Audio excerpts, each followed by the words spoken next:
ಪ್ರೀತಿಯ ಸ್ನೇಹಿತರೆ, ಜೀವನದ ಒಂದು ಹಂತದಲ್ಲಿ ನಾವೆಲ್ಲರೂ ಸೋಲುತ್ತೇವೆ. ಎಲ್ಲವೂ ಮುಗಿದು ಹೋಯಿತು, ಇನ್ನು ನನ್ನಿಂದೇನೂ ಸಾಧ್ಯವಿಲ್ಲ ಎಂದು ಕೈಚೆಲ್ಲಿ ಕೂರುವ ಆ ಒಂದು ಕ್ಷಣ ಇದೆಯಲ್ಲ, ಅದು ನಮ್ಮೆಲ್ಲರ ಬದುಕಿನಲ್ಲೂ ಒಂದಲ್ಲ ಒಂದು ಬಾರಿ ಬಂದೇ ಬರುತ್ತದೆ. ಇಂದಿನ ಈ ಆಧುನಿಕ ಜಗತ್ತಿನಲ್ಲಿ ನಮ್ಮ ಕೈಯಲ್ಲಿ ಬೆಲೆಬಾಳುವ ಮೊಬೈಲ್ ಫೋನ್ಗಳಿರಬಹುದು, ಕಂಪ್ಯೂಟರ್ಗಳಿರಬಹುದು. ನಮಗೆ ಏನೇ ಮಾಹಿತಿ ಬೇಕಿದ್ದರೂ ಕ್ಷಣಾರ್ಧದಲ್ಲಿ ಹುಡುಕಿಕೊಡುವ ಗೂಗಲ್ ನಮ್ಮೊಂದಿಗಿರಬಹುದು. ನಾವು ಜಗತ್ತಿನ ಜೊತೆ ಸಂಪರ್ಕದಲ್ಲಿದ್ದರೂ ನಮ್ಮೆಲ್ಲರ ಬದುಕಿನ ಪ್ರಖರವಾದ ಒಂಟಿಯಾದ ರಾತ್ರಿ ಬರುತ್ತದೆ. ಖಿನ್ನತೆ ನಮ್ಮನ್ನು ಆವರಿಸಿದಾಗ, ಜೀವನದ ಅತ್ಯಂತ ಕಷ್ಟದ ದಿನಗಳನ್ನು ನಾವು ಎದುರಿಸುತ್ತಿರುವಾಗ, ಸಾವು ನೋವುಗಳು ನಮ್ಮೆದುರು ಬಂದು ನಿಂತಾಗ ಆ ಗೂಗಲ್ ನಮಗೆ ಯಾವುದೇ ಉತ್ತರವನ್ನು ಕೊಡುವುದಿಲ್ಲ ಸ್ನೇಹಿತರೆ. ಆ ಕತ್ತಲೆಯಲ್ಲಿ, ಆ ನೋವಿನಲ್ಲಿ ನೀವು ಸಂಪೂರ್ಣವಾಗಿ ಒಂಟಿಯಾಗಿರುತ್ತೀರಿ. ನಿಮಗೆ ಸಮಾಧಾನ ಮಾಡಲು ಒಬ್ಬ ಒಳ್ಳೆಯ ಸ್ನೇಹಿತನಿರಬಹುದು, ಅಥವಾ ಬುದ್ಧಿವಾದ ಹೇಳುವ ಒಬ್ಬ ಗುರುವಿರಬಹುದು. ಆದರೆ ದಿನದ 24 ಗಂಟೆಗಳ ಕಾಲ ನೀವು ನಿಮ್ಮೊಂದಿಗೆ ಮಾತ್ರ ಒಂಟಿಯಾಗಿರುತ್ತೀರಿ. ಈ ಮನಸ್ಸು ಇದೆಯಲ್ಲ, ಇದು ಜಗತ್ತಿನ ಅತಿ ದೊಡ್ಡ ಮತ್ತು ಶಕ್ತಿಶಾಲಿ ಅಸ್ತ್ರ. ನಿಮ್ಮ ಮನಸ್ಸು ನಿಮ್ಮೊಂದಿಗೆ ನಾನಾ ರೀತಿಯಲ್ಲಿ ಮಾತನಾಡುತ್ತಿರುತ್ತದೆ. ಅದು ನಿಮ್ಮನ್ನು ನಿಯಂತ್ರಿಸಲು ಪ್ರಯತ್ನಿಸುತ್ತದೆ, ನಿಮ್ಮನ್ನು ಆಲಸ್ಯದ ಕಡೆಗೆ, ಭಯದ ಕಡೆಗೆ ಎಳೆದುಕೊಂಡು ಹೋಗಲು ನೋಡುತ್ತದೆ. ನೀವು ನಿಮ್ಮ ಮನಸ್ಸನ್ನು ನಿಯಂತ್ರಿಸಲು ವಿಫಲರಾದರೆ, ಆ ಮನಸ್ಸು ನಿಮ್ಮನ್ನು ಸಂಪೂರ್ಣವಾಗಿ ಹಟ್ಟಲು ಶುರು ಮಾಡುತ್ತದೆ. ಆಮೇಲೆ ನಿಮ್ಮ ಕಥೆ ಮುಗಿದಂತೆಯೇ. ಆದ್ದರಿಂದ ನಿಮ್ಮ ಮನಸ್ಸಿಗೆ ನೀವು ಆಜ್ಞಾಪಿಸಬೇಕು. ನೀವು ಎಲ್ಲಿಗೆ ಹೋಗಬೇಕು, ಹೇಗೆ ಹೋಗಬೇಕು ಮತ್ತು ಆ ಗುರಿಯನ್ನು ಹೇಗೆ ತಲುಪಬೇಕು ಎಂದು ನಿಮ್ಮ ಮನಸ್ಸಿಗೆ ನೀವು ಕಟ್ಟುನಿಟ್ಟಾಗಿ ಹೇಳಬೇಕು. ಇದೇ ಮಾತನ್ನು ಅಕ್ಷರಶಃ ನಂಬಿ ತನ್ನ ಇಡೀ ಭವಿಷ್ಯವನ್ನೇ ಬದಲಾಯಿಸಿಕೊಂಡ ಒಬ್ಬ ಅದ್ಭುತ ಮನುಷ್ಯನ ಕಥೆಯನ್ನು ಇಂದು ನಾನು ನಿಮಗೆ ಹೇಳಲಿದ್ದೇನೆ. ಇವನ ಹೆಸರು ದೇವ್. ಇದು ಕೇವಲ ಒಂದು ಕಥೆಯಲ್ಲ, ಇವನ ದೃಢ ಸಂಕಲ್ಪ ಮತ್ತು ಛಲದ ಜ್ವಲಂತ ಉದಾಹರಣೆ. ಒಮ್ಮೆ ಕಣ್ಣು ಮುಚ್ಚಿ ಊಹಿಸಿಕೊಳ್ಳಿ. ದೇವ್ 130 ಕಿಲೋ ತೂಕವಿದ್ದ ಒಬ್ಬ ಯುವಕ. ನೋಡಲು ದಪ್ಪಗಿದ್ದ, ಅನಾರೋಗ್ಯಕರವಾದ ದೇಹ. ಮುಂಬೈನಂಥ ಒಂದು ದೊಡ್ಡ ನಗರದ ಗಲ್ಲಿಯೊಂದರ ಪುಟ್ಟ ಕೊಳಚೆ ಪ್ರದೇಶದಲ್ಲಿ ಅವನಿಗೊಂದು ಸಣ್ಣ ಮನೆ. ಆ ಮನೆಯ ಬಾಡಿಗೆ ಕೇವಲ 50 ರೂಪಾಯಿ. ಮಳೆ ಬಂದರೆ ಸೋರುವ ಛಾವಣಿ. ಜೀವನ ನಡೆಸಲು ಅವನು ಮಾಡುತ್ತಿದ್ದ ಕೆಲಸವೇನು ಗೊತ್ತೇ? ಮನೆಗೆ ಹೋಗಿ ಜಿರಳೆಗಳನ್ನು ಸಾಯಿಸುವ ಔಷಧಿಯನ್ನು ಸಿಂಪಡಿಸುವುದು. ಬೆಳಗಿನಿಂದ ಸಂಜೆಯವರೆಗೆ ಬೆನ್ನಿನ ಮೇಲೆ ಒಂದು ದೊಡ್ಡ ಟ್ಯಾಂಕ್ ಹೊತ್ತುಕೊಂಡು ವಿಷಕಾರಿ ಔಷಧಿಯ ವಾಸನೆಯನ್ನು ಉಸಿರಾಡುತ್ತಾ ಜಿರಳೆಗಳ ಜೊತೆ ಕಳೆಯುತ್ತಿದ್ದ ಆತನಿಗೆ ತಿಂಗಳಿಗೆ ಸಿಗುತ್ತಿದ್ದ ಸಂಬಳ ಕೇವಲ 1,000 ರೂಪಾಯಿ. ರಾತ್ರಿ ಆ ಪುಟ್ಟ ಕೊಠಡಿಗೆ ಬಂದು ಮಲಗಿದಾಗ ದೇವ್ನ ಮನಸ್ಸಿಗೆ ಅನ್ನಿಸುತ್ತಿದ್ದ ಅತ್ಯಂತ ಭಯಾನಕ ವಿಚಾರವೊಂದಿತ್ತು. ನನ್ನ ಜೀವನದ 100ಕ್ಕೆ 100% ಸಾಮರ್ಥ್ಯ ಇಷ್ಟೇನಾ? ನಾನು ಹುಟ್ಟಿದ್ದು ಕೇವಲ ಜಿರಳೆಗಳಿಗೆ ಔಷಧಿ ಹೊಡೆಯಲಿಕ್ಕ? ನನ್ನ ಇಡೀ ಜೀವನ ಹೀಗೆಯೇ ಈ ಕೊಳಚೆ ಪ್ರದೇಶದಲ್ಲಿಯೇ ಕಳೆದು ಹೋಗುತ್ತದಾ? ಈ ಪ್ರಶ್ನೆಗಳು ಅವನನ್ನು ಒಳಗಿಂದೊಳಗೆ ಸುಡುತ್ತಿದ್ದವು. ಇದು ಅವನಿಗೆ ಅಕ್ಷರಶಃ ನರಕವಾಗಿತ್ತು. ಆ ಸಮಯದಲ್ಲಿ ಅವನು ತಾನು ಬಹಳ ಕಷ್ಟಪಡುತ್ತಿದ್ದೇನೆ, ಇದೇ ನನ್ನ ಮಿತಿ ಎಂದುಕೊಂಡಿದ್ದ. ಆದರೆ ಮನುಷ್ಯನ ಒಳಗೆ ಎಂಥ ಅಗಾಧವಾದ ಶಕ್ತಿ ಅಡಗಿದೆ ಎನ್ನುವುದು ಸ್ವತಃ ಮನುಷ್ಯನಿಗೆ ತಿಳಿದಿರುವುದಿಲ್ಲ ಸ್ನೇಹಿತರೆ. ಒಂದು ದಿನ ಅವನು ಕನ್ನಡಿಯಲ್ಲಿ ತನ್ನನ್ನೇ ತಾನು ನೋಡಿಕೊಂಡ. ತನ್ನ ಬಗ್ಗೆಯೇ ಅಸಹ್ಯವೆನಿಸಿತು. ಜಗತ್ತು ಅವನನ್ನು ಪ್ರೀತಿಸುತ್ತಿತ್ತೋ ಇಲ್ಲವೋ ಗೊತ್ತಿಲ್ಲ, ಆದರೆ ಅವನು ತನ್ನನ್ನು ತಾನು ಪ್ರೀತಿಸುತ್ತಿರಲಿಲ್ಲ.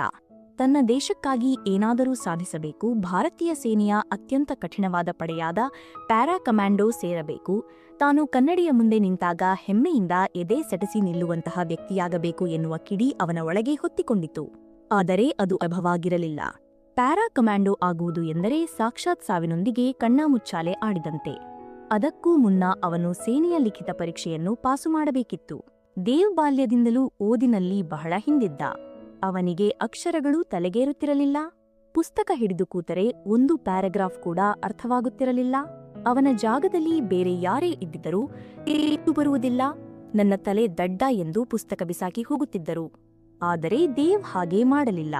ಅವನಿಗೆ ಆ ಸಮಯದಲ್ಲಿ ಗೊತ್ತಿದ್ದ ಒಂದೇ ಒಂದು ಬ್ರಹ್ಮಾಸ್ತ್ರ ಎಂದರೆ ಕಠಿಣ ಪರಿಶ್ರಮ.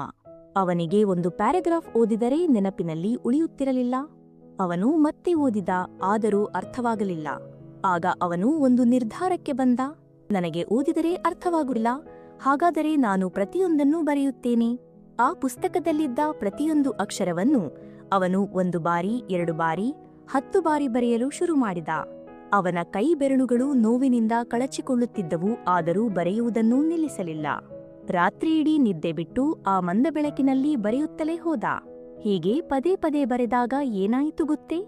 ಆತನ ಮೆದುಳಿನಲ್ಲಿ ಆ ವಿಷಯಗಳು ಸ್ಪಷ್ಟವಾಗಿ ಅಚ್ಚೊತ್ತಿದವು. ಪರೀಕ್ಷೆಯಲ್ಲಿ ಅವನು ಜಯಶಾಲಿಯಾದ. ಆದರೆ ಪರೀಕ್ಷೆ ಪಾಸು ಮಾಡಿದ್ದು ಕೇವಲ ಮೊದಲನೇ ಮೆಟ್ಟಿಲು ಮಾತ್ರ. ಸೇನೆ ಸೇರಿದ ಮೇಲೆ ಪ್ಯಾರಾ ಕಮಾಂಡೋ ತರಬೇತಿಯಲ್ಲಿ ಈಜುವುದು ಕಡ್ಡಾಯವಾಗಿತ್ತು. ದೇವ್ನ ದೇಹದ ತೂಕದಿಂದಾಗಿ ಅವನು ನೀರಿನಲ್ಲಿ ಇಳಿದರೆ ಕಲ್ಲಿನಂತೆ ಮುಳುಗುತ್ತಿದ್ದ. ಅವನಿಗೆ ಈಜು ಬರುತ್ತಿರಲಿಲ್ಲ. ನೀರಿನ ಭಯ ಅವನನ್ನು ಕಾಡುತ್ತಿತ್ತು. ಅವನ ಮನಸ್ಸು, ಬಿಡು, ನಿನ್ನಿಂದ ಇದು ಸಾಧ್ಯವಿಲ್ಲ, ನೀನು ಮುಳುಗಿ ಸಾಯುತ್ತೀಯಾ ಎಂದು ಕಿರುಚುತ್ತಿತ್ತು. ಆದರೆ ದೇವ್ ತನ್ನ ಮನಸ್ಸಿಗೆ ಯಾವುದೇ ಆಯ್ಕೆಯನ್ನು ಕೊಡಲಿಲ್ಲ. ಅವನು ಮತ್ತೆ ನೀರಿನೊಳಗೆ ಧುಮುಕಿದ, ಮತ್ತೆ ಮುಳುಗಿದ, ನೀರು ಕುಡಿದ, ಉಸಿರುಗಟ್ಟಿ ಒದ್ದಾಡಿದ. ಆದರೂ ಮತ್ತೆ ಎದ್ದು ನಿಂತು ಇನ್ನೊಮ್ಮೆ ಪ್ರಯತ್ನಿಸುವ ಎಂದು ನೀರಿನೊಳಗೆ ಹೋದ. ಅವನು ತನ್ನ ಮನಸ್ಸಿಗೆ ಒಂದು ಕಠಿಣವಾದ ಸಂದೇಶವನ್ನು ರವಾನಿಸಿದ. ನಾನು ಈಜಲು ಕಲಿಯಬೇಕು, ಇಲ್ಲಿಂದ ವಾಪಸ್ ಹೋಗುವ ಮಾತೇ ಇಲ್ಲ. ಆಗ ಅವನ ಮನಸ್ಸಿಗೆ ಅರ್ಥವಾಯಿತು, ಈ ಮನುಷ್ಯ ಸುಮ್ಮನೆ ಕುಳಿತುಕೊಳ್ಳುವವನಲ್ಲ, ಇವನು ಸಾಯಲಾದರೂ ಸಿದ್ಧನಿದ್ದಾನೆ, ಆದರೆ ಸೋಲೊಪ್ಪಿಕೊಳ್ಳುವುದಿಲ್ಲ ಎಂದು. ಮೆದುಳು ಅವನ ಹಠಕ್ಕೆ ಶರಣಾಯಿತು ಮತ್ತು ಆ ಪರಿಸ್ಥಿತಿಗೆ ಹೊಂದಿಕೊಳ್ಳಲು ಶುರುಮಾಡಿತು. ಅವನು ಈಜಲು ಕಲಿತ. ಸ್ನೇಹಿತರೆ, ನಾವು ಕಷ್ಟಪಡುತ್ತಿದ್ದೇವೆ, ಪ್ರಯತ್ನಿಸುತ್ತಿದ್ದೇವೆ ಎಂದು ಹೊರಜಗತ್ತಿಗೆ ಎಷ್ಟೇ ಸುಳ್ಳು ಹೇಳಬಹುದು, ಆದರೆ ನಮ್ಮ ಮನಸ್ಸಿಗೆ ನಾವು ಹೇಳಲು ಸಾಧ್ಯವಿಲ್ಲ. ನಾವು ನಿಜವಾಗಿಯೂ 100ಕ್ಕೆ 100 ಶ್ರಮ ಹಾಕುತ್ತಿದ್ದೇವೆಯೇ ಅಥವಾ ಕೇವಲ ನಾಟಕ ಮಾಡುತ್ತಿದ್ದೇವೆಯೇ ಎನ್ನುವುದು ನಮ್ಮ ಮನಸ್ಸಿಗೆ ಚೆನ್ನಾಗಿ ಗೊತ್ತಿರುತ್ತದೆ. ದೇವ್ನ ಪ್ಯಾರಾ ಕಮಾಂಡೋ ತರಬೇತಿ ಶುರುವಾಯಿತು. ಅದು ಕೇವಲ 6 ತಿಂಗಳ ತರಬೇತಿಯಲ್ಲ, 18 ತಿಂಗಳ ನರಕ. ಬೆಳಗಿನ ಜಾವ 3 ಎದ್ದು ಮೈಕೊರಿಯುವ ಚಳಿಯಲ್ಲಿ, ಕೆಸರಿನಲ್ಲಿ, ಕಲ್ಲು ಮುಳ್ಳುಗಳ ಮೇಲೆ ಓಡಬೇಕಿತ್ತು. ದೇವ್ನ ದೇಹ ಈ ಶಿಕ್ಷೆಯನ್ನು ತಡೆದುಕೊಳ್ಳಲಾಗದೆ ಮುರಿಯತೊಡಗಿತು. ಅವನ ಕಾಲುಗಳ ಮೂಳೆಗಳು ಬಿರುಕು ಬಿಟ್ಟಿದ್ದವು.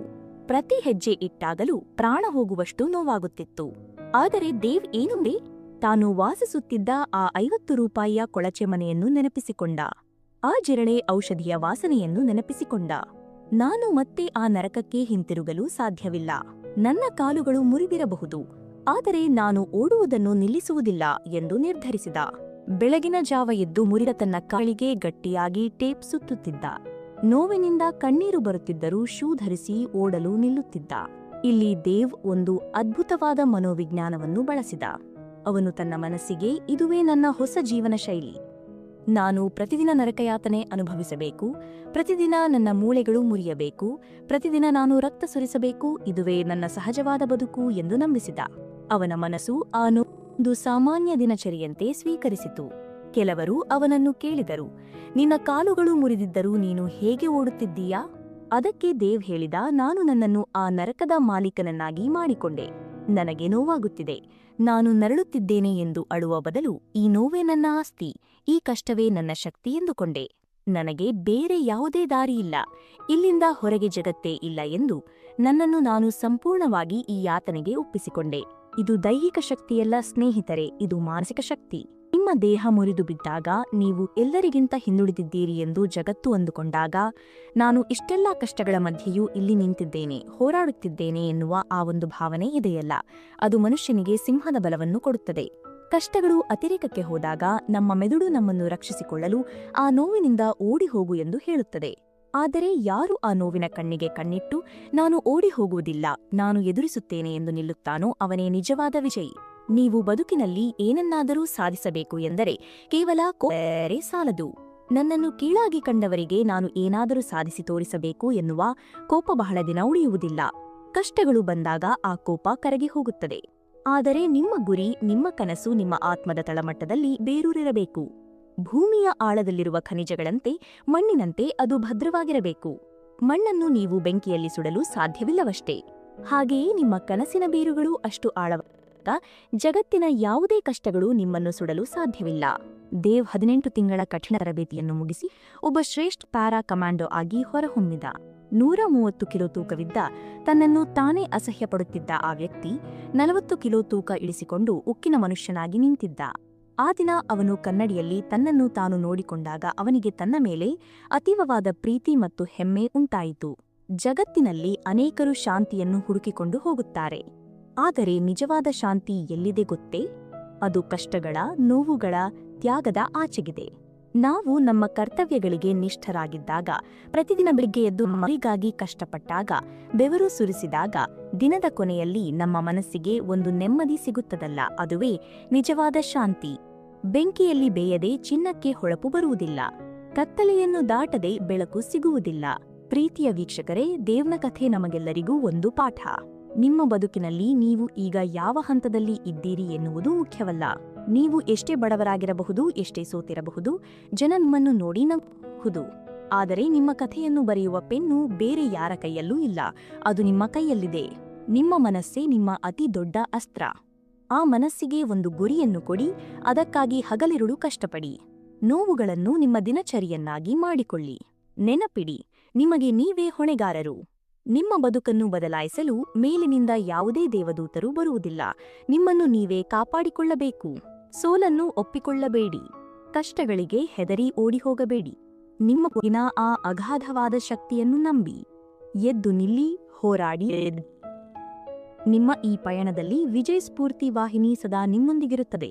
ಈ ಕಥೆ ನಿಮ್ಮ ಮನಸ್ಸಿಗೆ ನಾಟಿದ್ದರೆ, ನಿಮ್ಮೊಳಗೆ ಒಂದು ಸಣ್ಣ ಕಿಡಿಯನ್ನು ಹೊತ್ತಿಸಿದ್ದರೆ ದಯವಿಟ್ಟು ಎಲ್ಲರೊಂದಿಗೆ ಹಂಚಿಕೊಳ್ಳಿ. ನಿಮ್ಮ ಪ್ರೀತಿ, ನಿಮ್ಮ ನಂಬಿಕೆ ಹೀಗೆಯೇ ಇರಲಿ.